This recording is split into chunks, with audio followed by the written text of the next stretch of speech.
Welcome to Daily Variety, your daily dose of news and analysis for entertainment industry insiders. It's Thursday, August 21st, 2025. I'm your host, Cynthia Littleton. I am co-editor-in-chief of Variety alongside Ramin Satuda. I'm in LA, he's in New York, and Variety has reporters around the world covering the business of entertainment. In today's episode, we talked to Jazz Tangcay, Variety's senior artisans editor, about 50 years of visual effects wizardry from industrial light and magic. TV critic Alison Herman explains why she fell so hard for the new Netflix animated series Long Story Short. It hails from BoJack Horseman's dad, Raphael Bob Waksberg. Tatiana Siegel gives us a preview of the final episode of her Variety Confidential podcast series on the life and legacy of River Phoenix. But before we get to that, here are a few headlines just in this morning that you need to know. Here's a bulletin from the Fab Four. The Beatles anthology documentary series that aired as an event on ABC 20 years ago is coming to Disney Plus on November 26th. Don Cheadle and Ayo Edebiri will make their Broadway debuts in Proof. David Auburn's Tony-winning play returns to the main stem next March and will be directed by Thomas Kail. Variety's recent cover star Tremel Tillman has a high-profile new gig. He's joined Tom Holland and Zendaya in the cast of Spider-Man Brand New Day, coming next year from Sony and Marvel. Janelle James of Abbott Elementary is having a moment. She's got a lot to say about the biz and the show. Don't miss her sit-down interview with Variety's Clayton Davis. All these stories and so much more can be found on Variety.com right now. Now we turn to conversations with Variety journalists about news and trends in show business. Jazz Tangcay talks about what makes industrial light and magic stand apart in the highly competitive field of visual effects. The shop, founded half a century ago by George Lucas, has maintained its edge. It's also maintained its autonomy in the years since it was acquired by Disney as part of the Lucasfilm deal in 2012. Before we talk to Jazz, let's hear a clip of George Lucas, Ron Howard, and Steven Spielberg talking about the company's influence in the 2022 Disney Plus series, Light and Magic. Visual effects create the magic that makes people want to go to the movies. Movies are special effects. We start with an empty frame. Anything is possible. As audiences see through the illusion, the bar just raises. How do we do this now? How do we make this look great? I leave it to the geniuses at ILM. Jazz Tangcay, thanks for joining me. Thank you so much for having me back. Jazz, you did a deep dive into the world of industrial light and magic, a renowned name in visual effects in the entertainment industry for 50 years, 50. That is an incredible run for any company, let alone a company in the hyper-competitive world of visual effects. Big picture, what is it that makes ILM stand apart all these years later? For 50 years, what they have done is they have continued to push the envelope with their groundbreaking visual effects innovations. So going right back to Star Wars, right up to the T-1000 in Terminator 2, the Tyrannosaurus Rex in Jurassic Park, and again, the Tyrannosaurus Rex in Jurassic World Rebirth that we just saw this past summer. That was a heck of a dino. They just continue to be innovative in all their creations. Of course, Industrial Light and Magic, ILM, is also synonymous with one George Lucas. George Lucas founded it in the pre-Star Wars era, but it came into its own with that little picture that he made a mark with in 1977. Did you get the sense from talking to people that his shadow still looms large over their efforts? 100%. Everybody who I've spoken with at ILM over the years always credits George Lucas and that they would not be here without his desire to create something so different.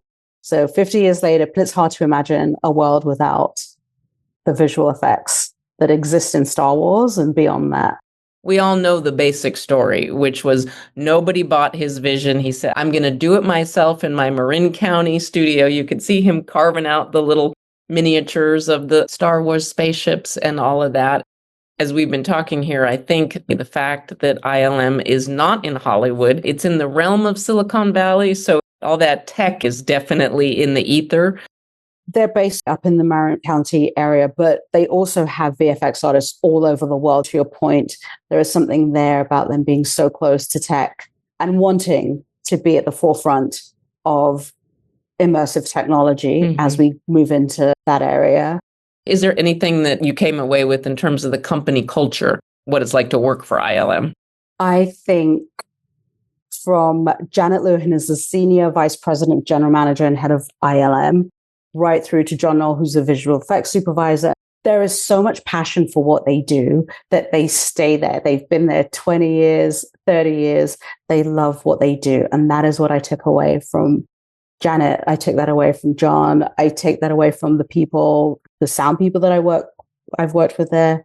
It is a passion for what they do and changing the way audiences experience movies because of what they're doing at ILM.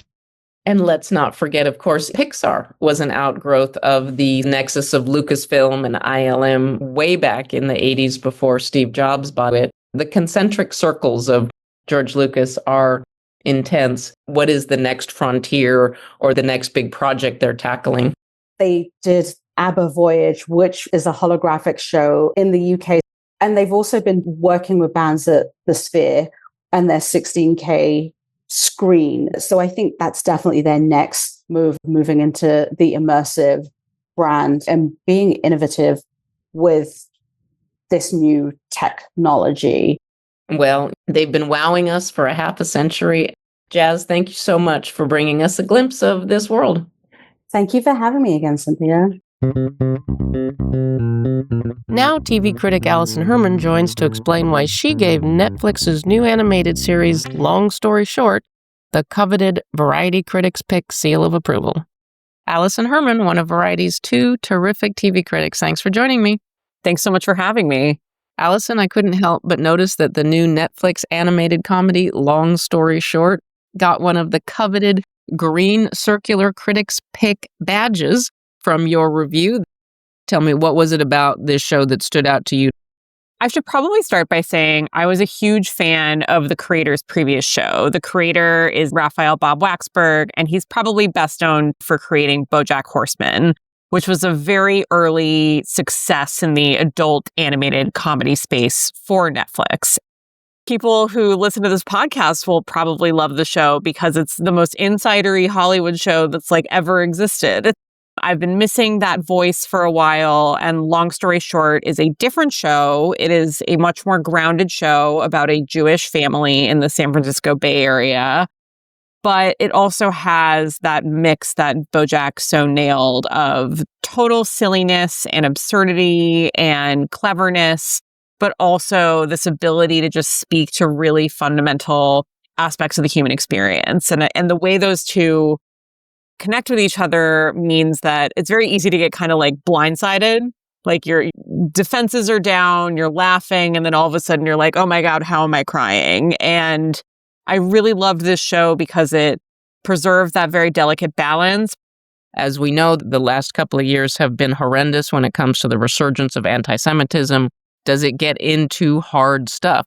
It gets into hard stuff. It actually does not get into specifically what we're talking about. So the timeline of the show only goes as recently as 2022, which is a deliberate choice, which means you don't get into October 7th. You don't get into larger world events. You don't get into internal debates within the Jewish community about the issues brought up by certain global conflicts. And I thought that was a very interesting decision because it actually frees up space in the show to talk about Judaism. It feels like a very internal conversation. I think a lot of people who are not Jewish will relate to and enjoy this show. But as a Jewish person myself, I found it incredibly moving the way the show portrays, for example, the observance of Yom Kippur. It comes up in the show. And instead of joking about fasting and being hungry and, guilt tripping and stereotypes, it's very much about what it means to participate in a Day of Atonement. And so I thought it was very interesting that the show arguably sidesteps some issues, although it already has a season 2, so it could very well get into them in the future. But it very clearly utilizes that space freed up to talk about subjects that are also very Jewish. And I think a lot of Jewish people will almost be relieved to see the show focus on other aspects of Judaism than the last 2 years. Or the trauma of centuries. Tell me about the structure, though, because your review does discuss that it's a very unusual structure that really worked for you. So the structure of the show is non-linear. Instead of telling a story that starts in 2020 and ends in 2022, and this happens, and then that happens, and then that happens, it's a hopscotching timeline. The furthest back it goes is the mid-20th century to show one of the parents' childhoods, and the most recent it gets is 2022. So you come to know these characters very gradually, and I actually thought it was a very subtle and oblique way of shading in these characters. I really enjoyed the way it's gradual and deliberate instead of just saying up front, here's who these people are. You really learn along with them.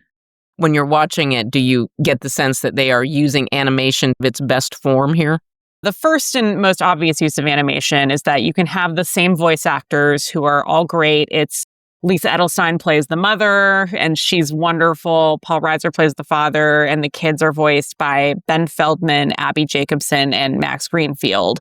But they play those characters at every age, and so you immediately understand why it's animated.